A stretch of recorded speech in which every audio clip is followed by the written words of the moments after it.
Well, let's get more now on the G7. Jamie Shea is a senior fellow at the Friends of Europe think tank and a former NATO Deputy Assistant Secretary General.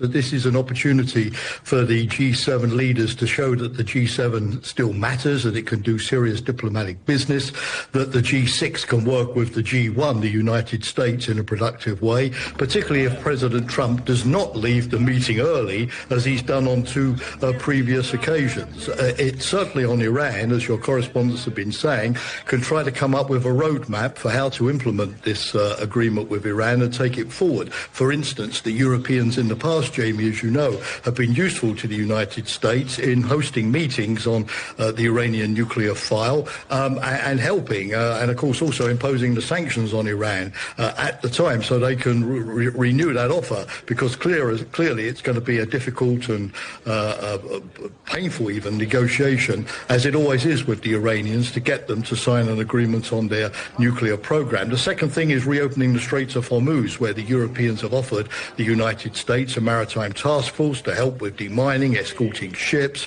situational awareness. Trump has blown hot and cold as to whether he really wants this European task force, but it could be a way of mending some of the wounds that were opened up, of course, in the early stages of the war, when Trump blamed the Europeans for not supporting him. And of course, given the economic situation globally, the oil price, the issue with fertilizers, supply chains, a dialogue at the G7 on what they can do jointly to try to accelerate, the Saudis pumping oil again, the Qataris producing gas, getting those ships moving, really getting that 1/5 of world energy supplies back on tap. That's going to be important as well. So yes, lots of potential opportunities for the G7 to show it still matters, but there are other things on the agenda as well, notably Ukraine. And it's quite interesting that it's not Iran, Jamie, which is the first session at the G7 this morning in Evian. It's Ukraine with Zelensky, and the hope that now that Trump has finally got his deal with the Iranians over the line, attention can swing back to Ukraine, and the US can get back seriously involved in the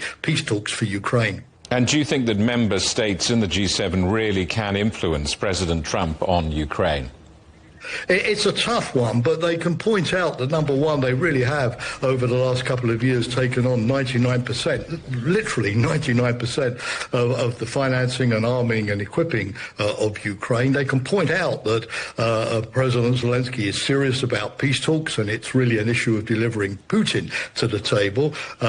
Trump has suggested that his two super envoys, Jared Kushner and Steve Witkoff, will go back to Russia soon to try to restart negotiations. They can point out that Ukraine has been having some serious successes on the battlefield, not necessarily regaining a lot of its territory, but certainly preventing the Russians advancing. And of course also the Ukrainian long-range drone strikes on energy facilities in Russia, which are seriously depleting Putin's war chest. So the idea that Trump was expounding 6 months ago, that Russia has all the cards in Ukraine, none, clearly isn't the case any longer. So yes, I think they will be hopeful that maybe, they can get America more involved in some of the sanctions that are now being talked about, ramping up the sanctions against Russia.